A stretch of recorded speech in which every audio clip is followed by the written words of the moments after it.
एक कंजूस कृष्ण भक्त सेठ की कहानी। एक बहुत कंजूस सेठ था। सेठ इतना कंजूस था कि वह किसी को कुछ भी देने को तैयार नहीं होता था। वह अपनी सांसें भी सोच समझ कर ही लेता था। उसका अपनी सांसों को नियंत्रण करने का बड़ा अनुभव था। कंजूस सेठ श्री कृष्ण का भक्त था। एक बार सेठ स्नान करने के लिए गंगा घाट गया। श्री कृष्ण भगवान उस सेठ की परीक्षा लेने के लिए गंगा घाट पर प्रकट होते हैं। जब वह गंगा जी में डुबकी लगाने के लिए अंदर गया तो भगवान श्री कृष्ण जी उसके सामने एक पंडित के रूप में प्रकट हो जाते हैं और कहते हैं, यजमान मुझे कुछ दक्षिणा दे दो। कंजूस सेठ कहता है कि मेरे पास कोई पैसा नहीं है। भगवान श्री कृष्ण कहते हैं, कोई बात नहीं, तो मुझे कुछ दक्षिणा देने का संकल्प कर लो। सेठ सोचता है ठीक है, और वह पंडित को 1 रुपए का सिक्का देने का संकल्प करता है और सोचता है कि पंडित को कौन सा मेरा घर पता है, मैंने तो यही संकल्प किया है। जब वह अगली बार मेरे सामने आएंगे तो मैं उसे 1 सिक्का दूंगा। वह गंगा घाट से स्नान करके अपने घर पहुंच जाता है और विश्राम करने के लिए लेट जाता है और सो जाता है। थोड़ी देर में दरवाजे पर आहट होती है। उसकी पत्नी बाहर जाकर देखती है तो भगवान श्री कृष्ण पंडित का रूप लेकर उसके घर के दरवाजे के बाहर पहुंच जाते हैं। पंडित उसकी पत्नी से कहते हैं कि यजमान जी ने मुझे 1 रुपए का सिक्का देने का संकल्प किया था, उन्हें बोलो मैं आ गया हूँ, वह सिक्का मुझे दे दो।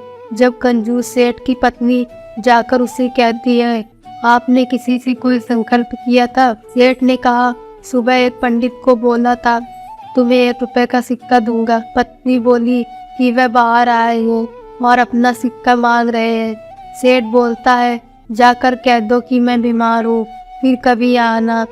सेठ की पत्नी जाकर बोलती है, श्रीमान मेरे पति बीमार है, आप बाद में आ जाए। श्री कृष्ण कहते हैं, कोई बात नहीं, मैं भी इंतजार कर लेता हूँ, आप तब तक मुझे जलपान करवा दीजिए। पत्नी जाकर पति को बताती है कि वह पंडित जलपान करवाने के लिए बोल रहे हैं। सेठ कहता है कि 1 सिक्के के साथ साथ अब जलपान का भी खर्चा करवाएगा। सेठ अपनी पत्नी से कहता है कि तुम जाकर बोल दो कि सेठ जी मर गए। उसकी पत्नी कहती है कि आप क्या बोल रहे हैं? वह कहता है, ऐसा करना नहीं पड़ेगा, नहीं तो यह पंडित नहीं जाएगा। उसकी पत्नी जाकर कह देती है, श्रीमान मेरे पति मर गए हैं। भगवान कहते हैं, कोई बात नहीं, मैं जाकर पूरे गांव में खबर कराता हूँ, सेठ जी मर गए।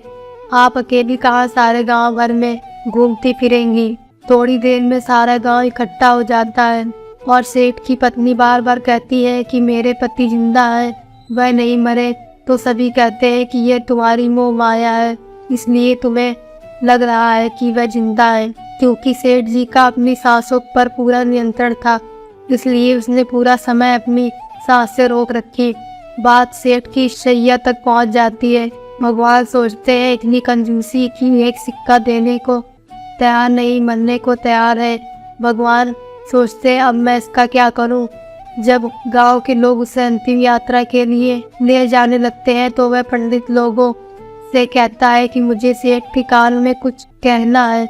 लोग कहते हैं, कह लो, वो वैसे भी मर गया है। भगवान श्री कृष्ण कहते हैं, आंखें खोलो, मैं वैकुंठ से आया हूँ, तुम्हारे लिए जो मांगना है मांग लो। सेठ खुश हो जाता है कि भगवान मेरे लिए वैकुंठ से आए हैं। सेठ जैसे आँख खोलता है तो देखता है ये तो वही पंडित है। तो भगवान मुस्कुरा कर कहते हैं, मांग लो जो मांगना है। सेठ जी कहते हैं, भगवान मुझे कुछ नहीं चाहिए, मैंने जो संकल्प किया है कि 1 रुपए का सिक्का दूंगा, मैं अपना संकल्प वापस लेना चाहता हूँ, मैं 1 रुपए का सिक्का नहीं देना चाहता। भगवान बोलते हैं, तथास्तु। अगर आपको यह कहानी अच्छी लगी हो तो मेरे चैनल को सब्सक्राइब और लाइक कीजिएगा। धन्यवाद।